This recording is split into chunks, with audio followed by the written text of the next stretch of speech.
Welcome, here I've got BLACKVIEW A60 Pro and I'm gonna show you how to turn on and off the camera mirror effect at this device. So at first we have to tap on the camera button here to open it, and for now we are in the standard photo mode with the back camera.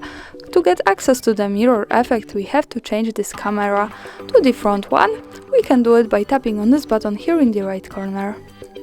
So hi again. From here let's go to the left corner. When we pick this, we can open the advanced camera settings. As you can see here we have the mirror, so by using this button we can easily turn it off and turn it on like that. This is how it works here.